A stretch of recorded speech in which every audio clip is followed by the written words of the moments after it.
Sehari 100.000. Sekarang berapa omsetnya? Boleh nggak di-spill? Mungkin kalau sebulan ya mungkin bisa Ya, 2 digit dua lebih, digit, 2-3 ya. digit bisa.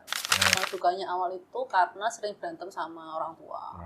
Ya wajar ya, bisnis Iya, keluarga tapi kan pasti sebagai berantem. anak kan kadang apalagi kita dididik di Asia itu kan hormat sama orang Ya, harus tua. hormat orang tua. Minimal 1 hari itu ada 2 jam aku diem, nggak ngapa-ngapain. Rest, bener-bener yang namanya rest.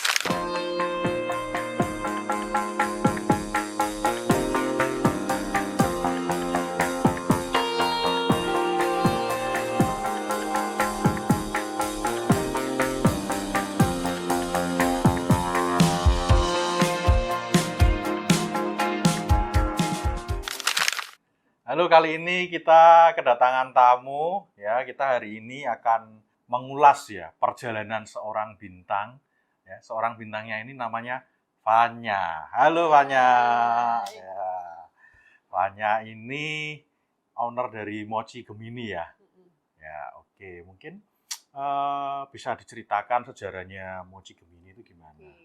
Mochi Gemini ini tuh family business. Jadi saat ini saya tuh second generation dari Mochi Gemini Semarang. Mochi Gemini Semarang itu oleh-oleh Semarang, salah satu yang sekarang ini juga salah satu top of mind ya di kota Semarang.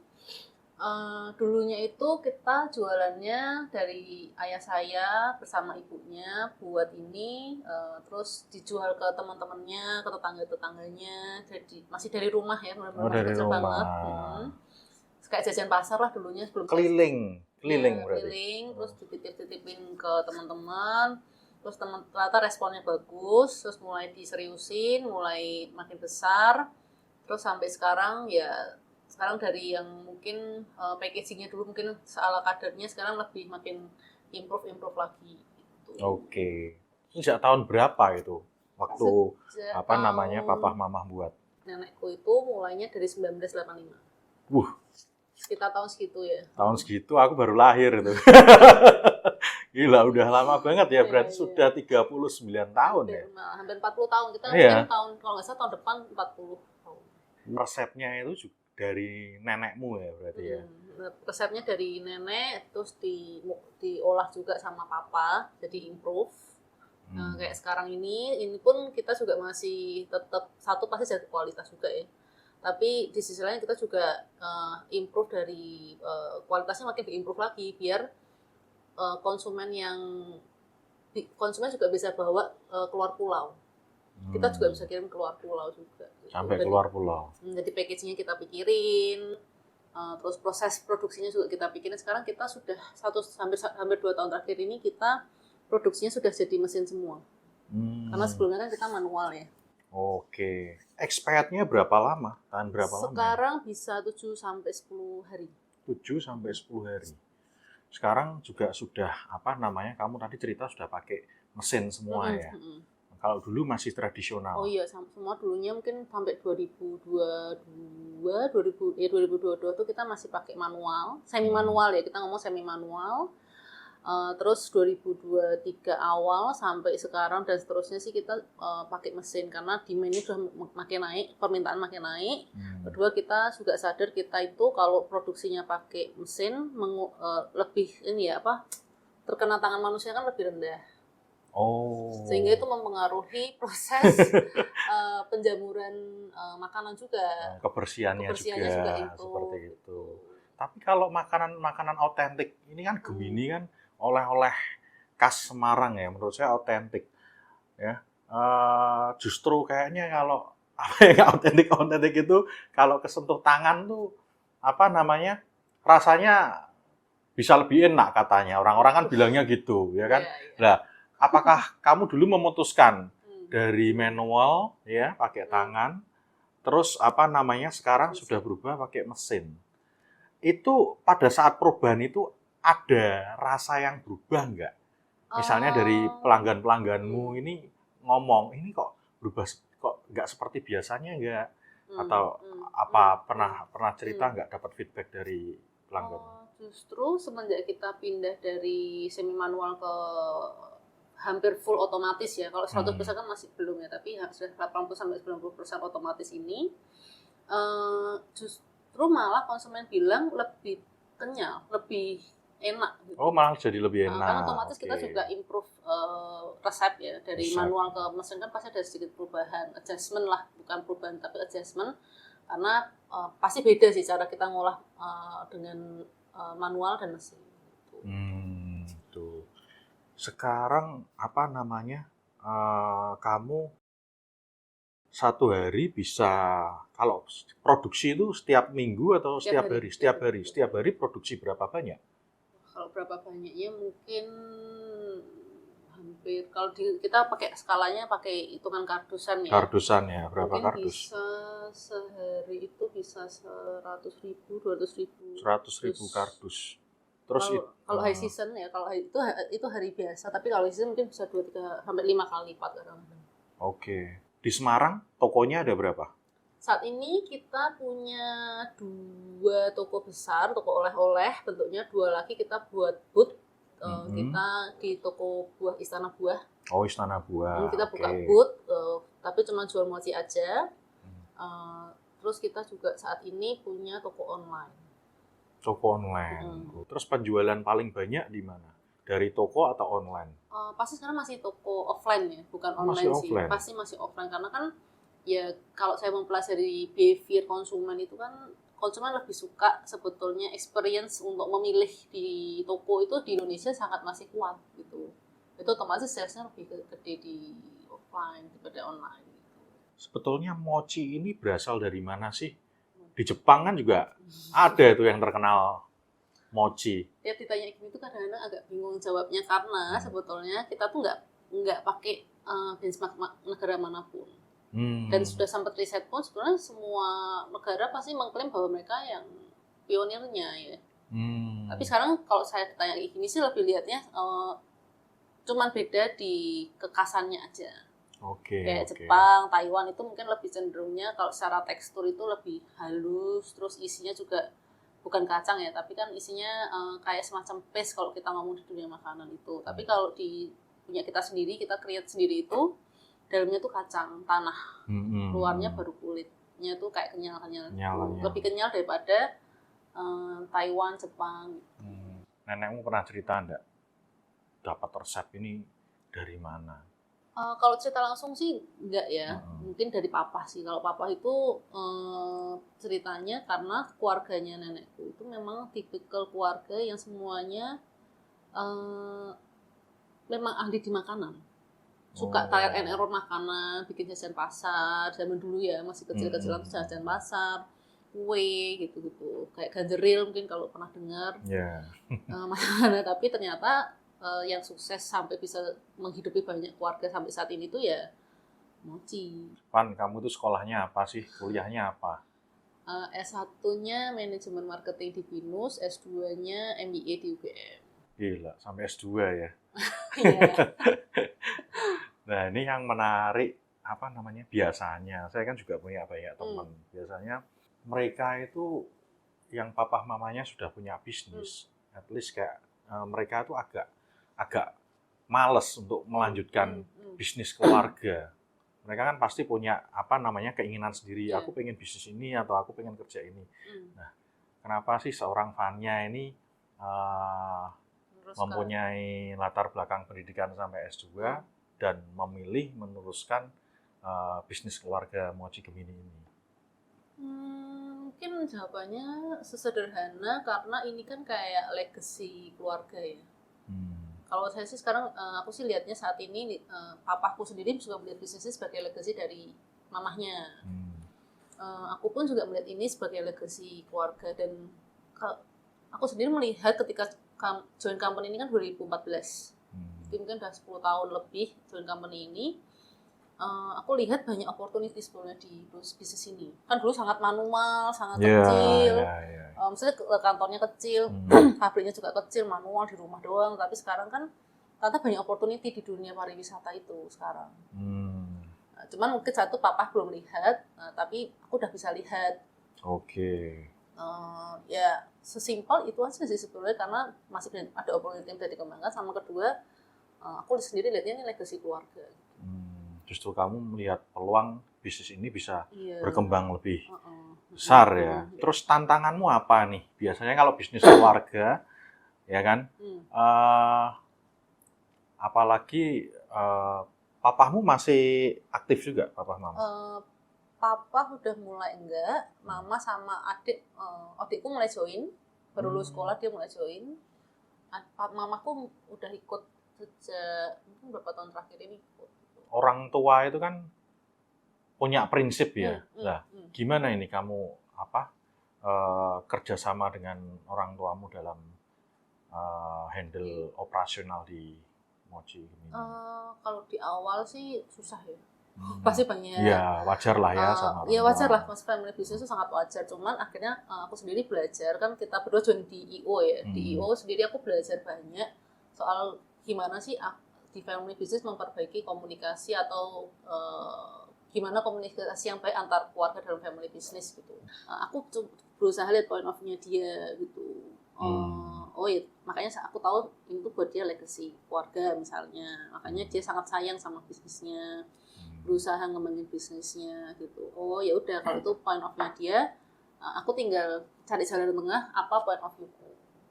Menurutku lebih mudah kita yang lebih ngalah dalam tanda kutip daripada minta mereka atau dia yang ikutin kita banget-banget. Tapi berjalan waktu, akhirnya ya dia sadar bahwa memang ya apa yang aku omongin beberapa kali yang mungkin dulunya dia nggak setuju mulai terbukti gitu misalnya. Ciri khas Mochi Gemini itu apa dibandingkan mochi-mochi yang lain? Di Semarang ada nggak sih selain merek Mochi Gemini? Ada ya? Ada. Cuman saya taunya Gemini nih. Brandingnya udah kuat berarti. Ya, puji Tuhan ya. Kalau yang membuat kita khas itu sebetulnya pasti kardusnya warna merah sama emas-emasan. Artinya apa? Baju ini kan juga merah, ada ini ya. Kalau menurut warna ayah saya, papaku sih karena ini ya perlambangan orang Chinese. Ya, feng shui ya, kemakmuran, betul ya, kemakmuran rezeki. Dan memang kan sebetulnya kan mochi ini kan oleh-oleh itu kan apa ya, hadiah untuk orang lain. Jadi kita berharap orang yang terima itu juga berkelimpahan rezeki, happy, dan itu jadi deliver di konten-konten sosial media kita juga gitu. Sejak kapan ini berubah packingnya seperti ini? Kalau berubah kapannya itu agak lupa karena kita berubah itu kayak pelan-pelan gitu loh. Dulunya nggak kayak gini sih, dulunya bener-bener logonya tuh satu full gitu. Banyak kecil-kecil gitu banyak, terus lama-lama kita ngerasa kok rumit banget, terus ya kita simplify. Tapi ini papaku sih masihan, pelan-pelan nanti mungkin ke depan kita juga pengennya modernisasi biar konsumen kita kan juga makin banyak nanti yang Gen Z, milenial, yang pengennya, dan mungkin juga orang-orang yang orang-orang tua juga pengen kasih lebih lebih proper mungkin ya hadiahnya buat ngasih oleh-oleh teman-temannya atau mungkin ke kerabatnya. Selain packing, apalagi yang bedain dengan kompetitor? Mungkin rasanya ya. Rasanya ya. Kalau dari packaging mungkin sudah banyak juga kompetitor yang niru-niru juga soalnya. Tapi kalau secara rasa, menurut konsumen yang kita juga sempat tanya-tanyain tuh, mereka merasa tekstur kita tuh beda sama yang lain. Aku tuh salah satu termasuk pelanggan setiamu. Jadi anakku itu paling suka yang Oreo, yang coklat itu. Nah, yang saya lihat, aku pernah beli mochi selain mochi merek Gemini. Cuman aku beli mochinya itu kayak semacam sekedar jajanan pasar yang nggak ada mereknya gitu loh. Nah, aku waktu beli mochimu ini kan sekarang rasanya kan macem-macem ya. Ada Oreo, terus ada coklat. Nah, itu anakku paling suka yang Oreo. Mungkin itu salah satu pembedamu juga ya. Apakah kompetitor lain juga punya rasa-rasa seperti itu, seperti brownies atau Oreo? Saat ini sih sebenarnya pengembangan rasa kita tuh mungkin agak beda sama kompetitor atau yang di lapangan ya. Kalau di lapangan itu kebanyakan mereka itu yaitu benchmarknya Jepang, Taiwan. Jadi semua pemilihan rasa-rasanya pun mereka sekarang ke arah sana semua. Ke green tea gitu ya, matcha gitu. Kalau kita sih mungkin belum ya, karena kita juga masih milih kita tuh mau ke arahnya mana. Tapi so far yang udah dikembangkan sama papaku, aku sih lihatnya dia ngomongin tuh lebih ke rasa-rasa yang Indonesia banget. Kayak ada pandan, mungkin aku nggak bawa kali ini, cuman ada pandan, strawberry, jeruk gitu. Dan pembahasannya pun kita sebisa mungkin pembahasannya Indonesia. Karena kita pengen localize semuanya. Oke. Mochi Gemini ini tadi kamu cerita berdiri sejak tahun 1985. Rahasianya apa ini? Kenapa Mochi Gemini ini masih bisa survive dan berkembang? Kalau rahasianya sampai spesifik apa sih? Kalau tadinya agak bingung ya. Cuman selama ini sih kita belajar adaptif aja sih sama perkembangan zaman. Jadi misalnya salah satunya yang mungkin aku cukup inget itu waktu COVID, itu salah satu momentum kayaknya buat kita semua ya, buat bisnis itu kayak momentum antara kita survive atau akhirnya kita goodbye gitulah kasarannya. Di COVID itu salah satu improvement kita adalah plastik ceiling yang di luar. Dulunya kita nggak pakai, dulu nggak ada sama sekali, bertahun-tahun kita nggak ada, tapi karena kita sadar kayaknya selama COVID dan post COVID itu akan orang sama hygiene itu akan semakin ketat gitu rasanya. Makanya kita akhirnya nyari supplier buat bikin ini, kita coba improve, trial and error, akhirnya hasilnya ini gitu. Dan sampai sekarang orang juga lebih rasanya jadi mulai terbiasa belinya yang bungkusnya penuh gitu, kebungkus semua gitu. Kalau nggak kan kita bisa ada anginnya. Nah dari situ tuh sebetulnya membuat kita akhirnya improve dari yang dulunya manual ke mesin juga. Jadi adaptif, pelan-pelan adaptif. Terus yang dulunya kita nggak punya online store, karena pandemi kita jadi punya online store. Sampai sekarang berkembang juga. Ya poinnya sebenarnya sebagai pebisnis kayaknya kekuatannya bukan nggak cuma modal aja, tapi seberapa bisa kemampuan kita resilience dan adaptif di bisnis. Oke, online store-nya di mana? Online store-nya ada di e-commerce-nya tuh kayak Tokopedia, Shopee, TikTok Shop. Kita juga nguatin di WhatsApp bisnis kita gitu. Jadi buat teman-teman pelanggan-pelanggan yang mau kirim ke hotel tempat tinggal mereka nggak harus ke toko, ya udah tinggal di deliver pakai kurir. Oke, itu official semua ya dari tempatmu langsung ya. Oke, kebanyakan pelangganmu itu dari luar kota atau dari Semarang? Menurut survei yang pernah dibikin sih sekitar 70% masih luar kota, wisatawan.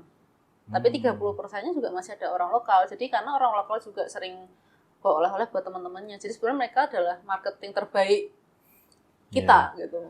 Dan makanya kita tetap merasa bahwa konsumen lokal tuh nggak bisa dipandang sebelah mata sih. Ya termasuk saya. Iya, tanya pegawai saya kalau ada relasi saya datang ke Semarang, saya pasti beli nih, saya kasih tamu-tamu saya. Betul sekali. Terima kasih. Iya. Nah, staf saya ada yang mau tanya, umur berapa orang tua? Ya, intinya menyuruh ya intinya nggak menyuruh ya, intinya Fanya itu terjun untuk ikut membantu produksi. Mungkin membuat adonan, memilih kacang. Dulu awalnya sempat sampai turun ke dapur nggak untuk masih, sampai sekarang pun masih. Masih? Umur berapa? Ditanya. Ya semenjak dari awal masuk sih, dari 2014 sampai sekarang tuh masih ke dapur. Cuman semenjak dibantu sama adik saya udah nggak terlalu megang produksi. Benar-benar adik saya megang produksi, saya megangnya ke marketing. Tapi kan sampai 2014 sampai 2022 itu masih di dapur, masih ikut bantu produksi. Bahkan waktu COVID pun ya harus ikut ke lapangan gitu kan, karena kan nggak bisa semua karyawan ikut kerja, harus ganti-gantian atau ganti-ganti shift per hari gantian kan. Karena nggak boleh, dulu kan kita untuk PSBB kan nggak boleh terlalu berkumpul di banyak tempat, di satu tempat dengan banyak orang. Itu kamu sistem penjualannya untuk masuk ke Istana Buah, itu sistemnya gimana ya? Kalau saya lihat kan kamu sehari produksi 100.000, expert 7 hari, itu kan cycle-nya kan harus cepat ya. Kita kan punya history data juga ya, dari penjualan sebelumnya, dari tahun sebelumnya, terus itu tuh sebenarnya bisa di planning sih. Dari history data bisa di planning. Terus kan kita juga perlu ada buffer stock gitu misalnya. Tapi mostly hampir jarang kita nggak habis sih. Oke. Pasti ada sisa tapi nggak yang kayak sampai banyak banget itu sih. Pernah nggak ada ya yang tadi kamu bilang pernah nggak habis dalam jumlah yang cukup banyak. Terus kalau nggak habis ini gimana kan? Apakah dibuang ataukah seperti apa ya? Mungkin pernah ya, tapi mungkin cuma saking jarangnya itu sampai lupa. Tapi kalau SOP yang dulu belum tertulis dari papa itu kalau udah nggak kejual ya dimakan kita sendiri. Ini kan zaman dulu banget ya. Tapi sekarang sih udah nggak pernah sih. Nggak pernah ya, karena sudah termanage ya. Ya lebih sekarang udah lebih bisa terukur lah ya terukur daripada lah. dulu gitu. Ya. Tantangan dalam meneruskan bisnis keluarga menurut Fanya itu apa? Tantangan terbesar sih sebetulnya sih moral ya. Moral ya. Tantangan moralnya adalah gimana nih minimal memaintain dulu lah, nggak usah mikirin sampai membesarkan, tapi maintain ini tuh bisa nggak sih gitu, maintain kualitas kualitas produknya, kualitas pelayanan juga mungkin diimprove, terus bisa nggak sih ngasih penghidupan lebih baik buat karyawan yang kerja sama kita gitu. Karena aku sendiri dididik sama orang tua tuh juga ya karyawan kita tuh apa ya, yang justru berkat paling besar tuh malah karyawan gitu, bukan sales ya. Maksudnya sales juga kita perlu, tapi saatnya kalau tanpa karyawan kita juga kan ya kita nggak bisa berkembang dan segede sekarang gitu. Jadi sampai sekarang kita waktu COVID pun kita nggak layoff. Ya benar-benar orang tua tuh berusaha gimana orang-orang ini mungkin nggak bisa dapat full gaji, tapi mereka tetap dapat bisa hidup lah, bertahan hidup gitu. Itu yang sampai sekarang aku sendiri masih challenging untuk menjalani ya gitu. Meskipun masih ada orang tua yang mendampingi sekarang gitu. Nah, terus dulu waktu COVID itu penjualanmu gimana? Masih jualan atau stop? Penjualannya 90% turun. 90% turun ya? Karena toko kan nggak bisa buka ya? Ya industri pariwisata pasti yang paling kena pertama kan. 90% kita turun, akhirnya kita juga tetap berusaha produksi, tetap berusaha jualan, benar-benar mikir gimana caranya tetap karyawan ini bisa kita gaji ya. Itu ada misalnya shift kerja produksi maupun toko tuh kita bagi gitu, nggak bisa satu kebanyakan kayak dulunya misalnya satu shift produksi bisa 20-30 orang dulunya. Sekarang dulu waktu COVID ya kita bagi dua, gantian per hari. Terus yang di toko juga kayak gitu. At least mereka tetap dapat penghasilan. Tapi masih ada penjualan ya? Masih ada. Tapi ya sehari itu pertama kali seumur hidup setelah kita jalan bisnis itu mungkin bisa sehari kurang dari 100.000. Gila. Jadi ya benar-benar kita harus mikir gimana caranya.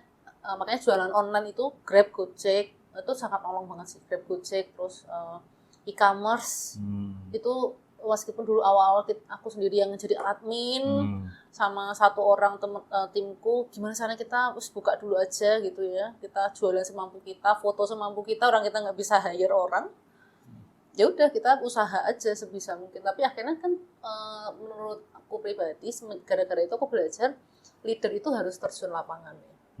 Meskipun nggak segampang itu sebagai leader kita terjun di lapangan, cuman setidaknya kalau kita terus berusaha tuh ternyata membuat tim kita tuh juga jadi nggak patah arang juga loh ternyata. At least kita terus show up aku naik motor tuh ke toko-toko biar setengah hari di sini, setengah hari di mana gitu. Ya biar mereka sendiri nggak merasa kok sepi ya, jalanannya sepi itu kan tetap ke kantor kan juga stres juga ya. Nggak ada mau ngapain aku di kantor, ngapain aku di toko ada yang dilayanin gitu. Tapi kan dengan gitu rasanya lebih mereka lebih semangat ya. Kalau dulu waktu COVID sehari 100.000, sekarang berapa omsetnya? Boleh nggak di-spill? Kalau sehari mungkin susah ya, nggak gitu karena naik turun banget. Tapi mungkin kalau sebulan ya mungkin bisa sudah ya digit lah. Dua digit, dua tiga digit bisa. Tergantung musimnya. Aku mau tanya nih, itu logo Gemini itu ada ini nggak filosofinya nggak? Oh ini beruang.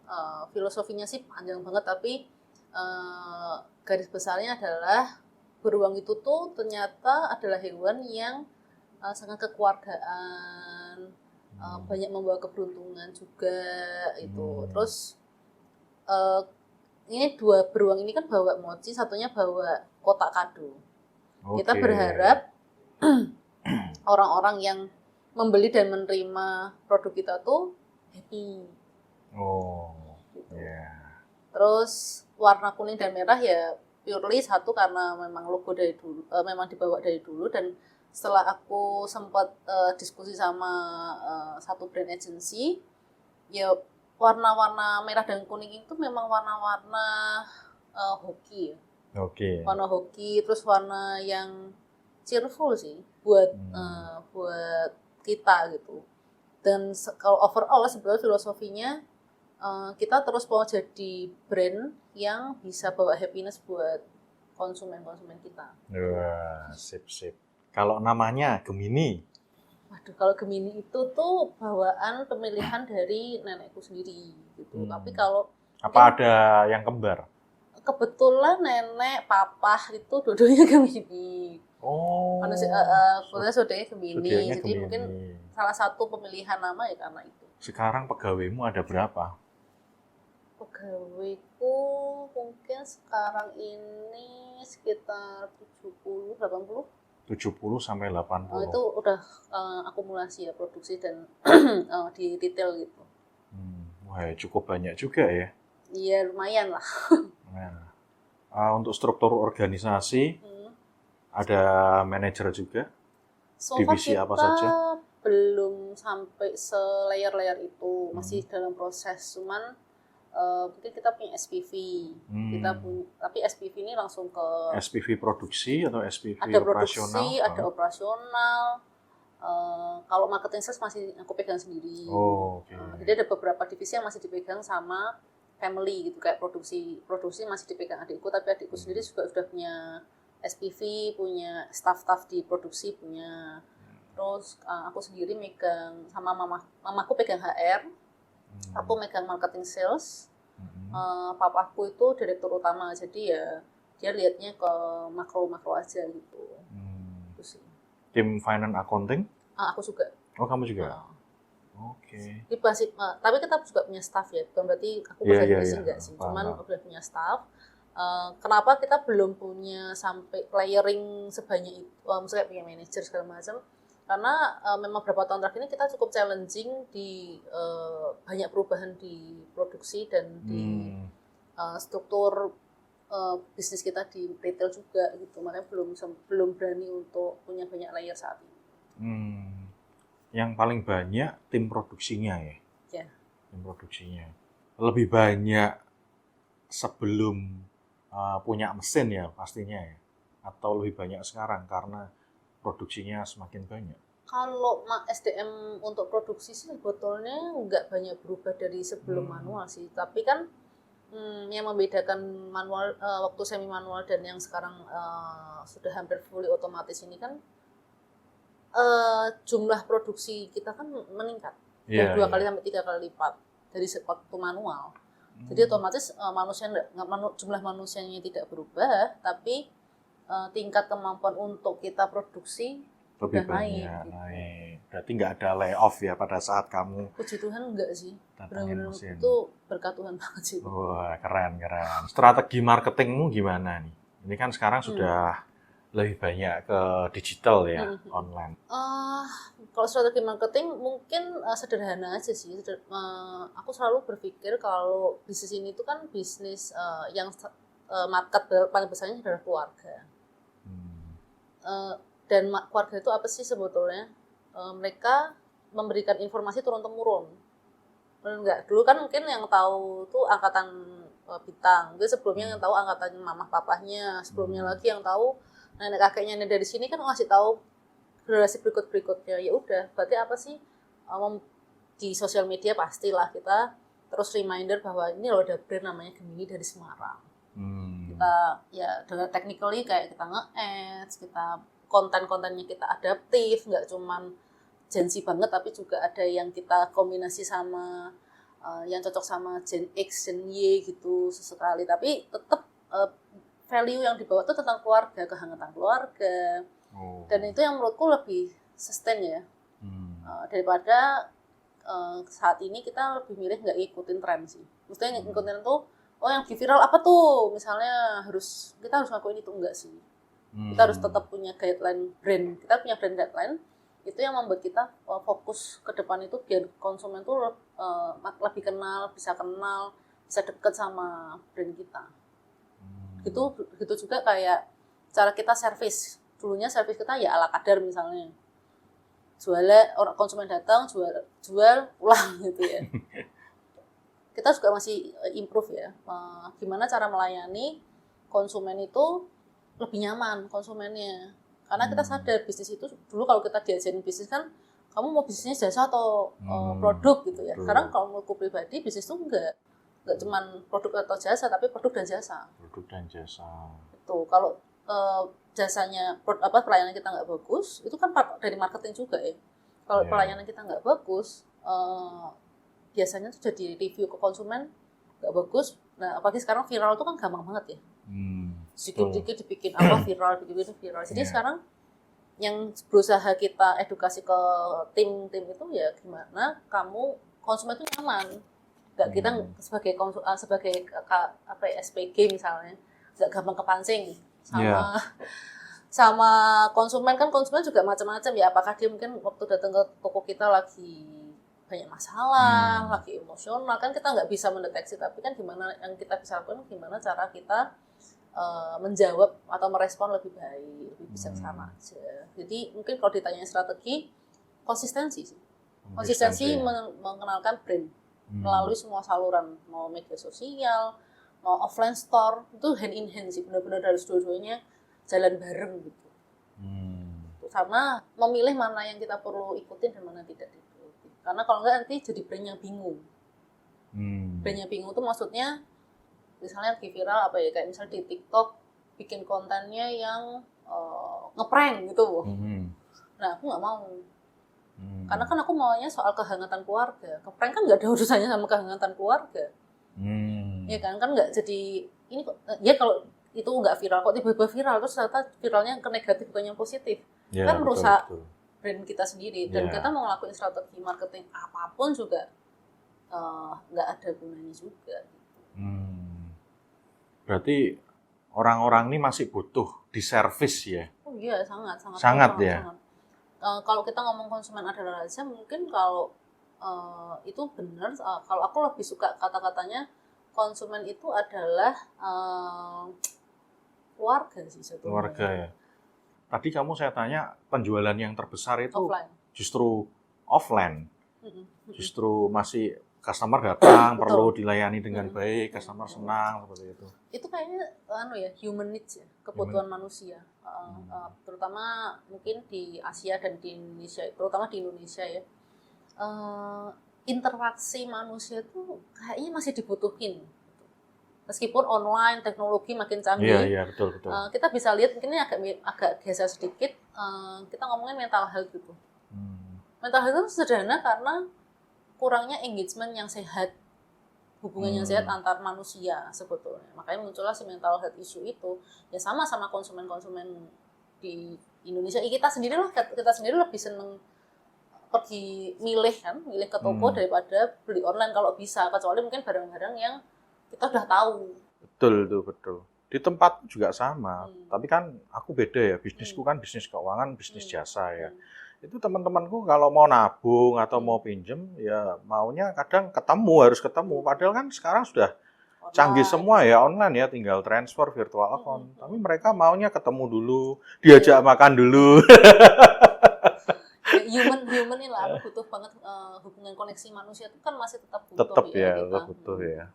Ya saya lihat juga banyak itu contoh ada perusahaan asuransi dari Perancis, mereka masuk ke Indonesia itu full online, mereka buat seperti marketplace asuransi, nggak jalan, karena orang kalau saya lihat orang-orang yang ada di Indonesia ini masih butuh untuk diservis gitu loh. Betul. Kalau sekedar apa namanya mereka inisiatif sendiri beli produk, cari-cari sendiri online, nah, gitu kayaknya masih susah gitu loh. Mereka pengennya diservis gitu loh. Di online pun kan kalau kita sadari review itu adalah salah satu-satunya bahkan mungkin human connection. Review ya, Google review di produknya, misalnya kita buka e-commerce, kita mau beli charger gitu misalnya. Toko mana yang trusted? Kan kita nggak trust tokonya, tapi kan kita trust reviewnya. Itu kan human to human yang mungkin nggak kenal aja gitu. Review pun juga bisa dibuat ya. Bisa beli review sekarang. Bisa. Aku mau tanya nih yang menarik. Manajemenmu ini kan manajemen keluarga, direkturnya papamu, terus HR-nya tadi mamamu, produksinya adikmu, terus kamu marketing. Kalian ini meeting tuh setiap hari atau seminggu sekali? Gimana itu meetingnya? Kalau reguler sih kan ketemu terus, kalian masih satu rumah kan? Masih. Apa meeting terus sih? Enggak lah. Tapi juga ya. Enggak sih, mungkin kalau sampai reguler banget kita masih menuju ke sana reguler. Tapi saat ini ya sebisa mungkin kayak sebulan mungkin 2 kali. Sebulan 2 kali. Karena agak susah ya, karena kan ada yang kantor kita kan beda-beda nih sekarang ini. Aku sendiri sering kantornya di toko, kalau adikku sama mamaku lebih banyak kantornya di produksi gitu. Jadi ya kalau kita udah kumpulin dulu nih mau diskusi apa tuh udah dikumpulin, nanti ngomong di grup keluarga, oke kita diskusi, kita ketemu di hari apa, jam berapa. Tak pikir di rumah ngobrolin terus. Enggak, kalau di rumah kita udah pernah diskusi. Pokoknya sampai jam kantor selesai kita nggak ngomongin karena kerjaan. Burnout. Aku sendiri udah pernah ngalami burnout, jadi jangan deh, mendingan kita punya batas. Meskipun udah ada yang mau misalnya mama atau papa tuh kan kadang-kadang mereka kan ownership-nya lebih gede dari kita ya, kadang mereka karena salah satu mungkin founder gitu ya, udah mulai mau ngomong nih kayak stop. kita berdua yang mau nggak mau yang agak ngerem mama sama papa kita gitu, bukan kita nggak mau dengerin ya, tapi ya untuk kebaikan semua lah sebetulnya, sederhana itu aja sih. Oh iya, tokomu di mana kalau di Semarang nih? Ada di Jalan Kartini, itu yang utama. Jalan Kartini. Terus kita yang toko kedua tuh di Madukoro ke arah bandara. Ya, oke, saya sering beli di situ. Terus kita juga masuk di Istana Buah. Kalau keseharian kantornya yang di Madukoro. Produksinya di ada di Tanah Mas. Oh, Tanah Mas, justru Tanah Mas. Keinginan Fanya, cita-cita Fanya, 5 tahun, 10 tahun ke depan, Gemini ini mau dibawa seperti apa? 5-10 tahun lagi sih harapannya Gemini ini tuh bisa jadi benar-benar top of mind di Jawa Tengah terutama ya. Jawa Tengah. Sebagai mungkin snack dan oleh-oleh yang utama dari Semarang terutama ya. Pengennya sih kayak gitu, dan mungkin satu hal lagi, kalau ini personal sih, bukan nggak full di sini, cuman personal, semoga melalui Gemini dan mungkin bisnis-bisnis di bawah yang akan dibawa berikutnya ya, semoga bisa jadi banyak ini ya, saluran berkat buat banyak orang. Itu sih yang dari dulu dididik juga itu turunan dari keluarga juga gitu. Dari awal kamu nyemplung ke bisnis keluarga ini sampai saat ini, suka dukanya apa? Mungkin dukanya waktu awal-awal sih sebetulnya kalau spesifik nggak inget, cuman dukanya awal itu karena sering berantem sama orang tua. Ya wajar ya, bisnis keluarga. Iya, tapi kan sebagai anak kan kadang, apalagi kita dididik di Asia itu kan hormat sama orang tua. Dan tapi karena urusan kerjaan, bentrok itu kan berantem itu membuat nggak nyaman. Itu beberapa tahun di awal berat sekali.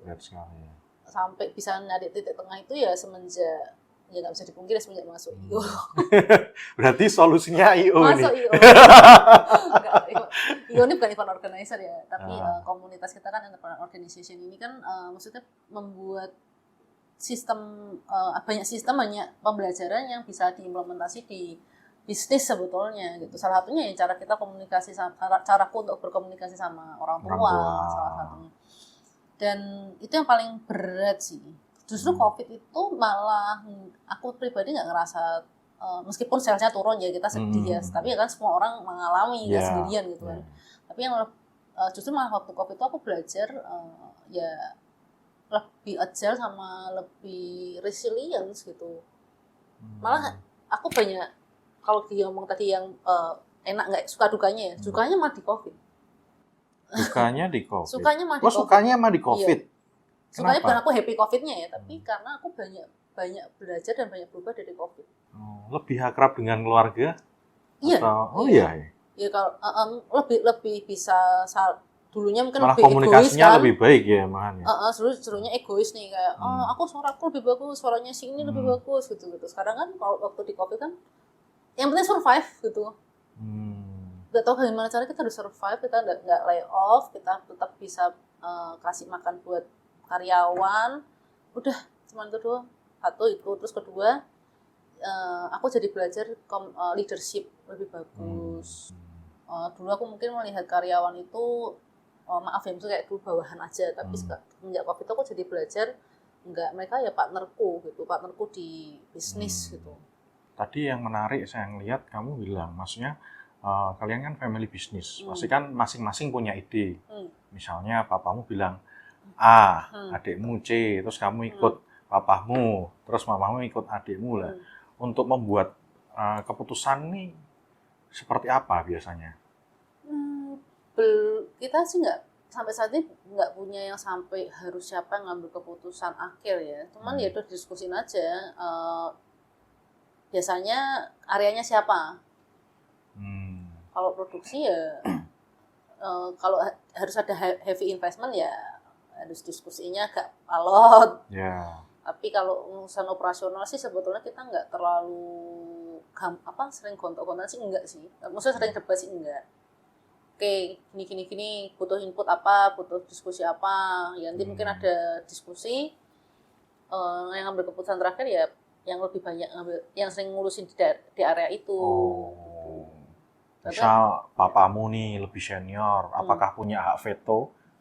Semua AA B jadi B, nggak ada ya? Untungnya ya dia sendiri kan juga manusia yang juga berevolusi dan tumbuh ya. Dulunya iya mungkin ya, dulunya banget awal-awal aku join company, tapi ya berjalan waktu kan dia juga lihat bahwa anak-anaknya pun ternyata juga apa yang kita omongkan mulai terbukti. Ya mungkin dia pun juga mulai belajar, oh ya nggak bisa nih kalau pakai caranya dia terus. Tapi mungkin ya nggak verbal ngomong ya. Kamu dalam menjalani hidup, kamu punya prinsip yang kamu pegang atau punya moto nggak atau quote dalam hidup? Aku selalu berpikir kalau semua yang terjadi di hidupku, baik maupun buruk, disayang hati orang, dibaikin orang itu tuh memang harus diizinkan terjadi sama Tuhan. Mau itu jadi, dan semua itu pasti berkat, bukan malapetaka. Cuman kita belum lihat aja apakah ini tuh maksudnya apa dari Tuhan gitu. Ya kita aku cuma perlu terus maju menghadapi sampai ya nanti pasti ada hasilnya. Ya dan aku belajar buat terus berdamai sama diri sendiri. Itu sih sebetulnya yang paling sampai saat ini ya aku jalanin sih kayak gitu. Berdamai sama diri sendiri ya. Salah satunya kalau aku butuh bantuan, aku minta tolong. Dulu kan aku enggak. Semua aku pikirin sendiri, makanya aku stres dulunya. Sekarang aku hidupnya lebih fulfilling mungkin karena sekarang punya prinsip ini gitu. Ada yang mau tanya? Ibu kan termasuknya wanita karir ya. Waduh. Boleh dikasih situ boleh. Bagaimana sih Ibu bisa membagi waktu antara kehidupan pribadi sama karir atau usaha Ibu? Jadi aku di Google Calendar itu aku punya jadwal-jadwal untuk personal sama jadwal untuk kerja. Aku harus punya 1 minggu itu aku harus punya 1 hari atau minimal 1 hari itu ada 2 jam aku diem nggak ngapa-ngapain, rest, benar-benar yang namanya restnya tuh nggak main handphone, nggak healing, maksudnya nggak healing kayak healing itu maksudnya kan orang zaman sekarang ngomongnya healing kan pergi ke Bali lah apa itu nggak healing, itu liburan aja gitu. Tapi yang aku sadari aku rest, yang namanya rest tuh nggak mikir apa-apa, nggak melakukan apa-apa, nggak megang apa-apa juga. Ya udah cuman antara cuman kalau bahasa aku yang bengong-bengong ngangong-ngangong aja, nggak mikirin apa-apa. Mungkin orang ngeliatnya kayak orang gila ya. Tapi karena aku belajar dari salah satu aku pergi ke profesional dan dia yang ngajarin kamu harus punya satu waktu untuk diem. Itu tuh sebenarnya mereset aku dan aku udah burn out. Dan sebenarnya tahu sih kerjaan nggak akan pernah habis. Kalau kita sebagai entrepreneur kan seringkali kita mikir, aku mau kerja 24 jam kalau bisa gitu kan. Kayaknya ada opportunity ini. Ya tapi kan ada harga yang harus dibayar untuk pilihan hidup itu gitu. Kalau aku sih menilai saat ini bukan work-life balance ya.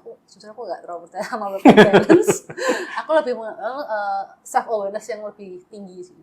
Aware bahwa capek ya istirahat, lapar ya makan, saatnya butuh fight kerja gitu ya gitu aja sih sebetulnya. Tahu kapan, tahu kebutuhan badan intinya itu.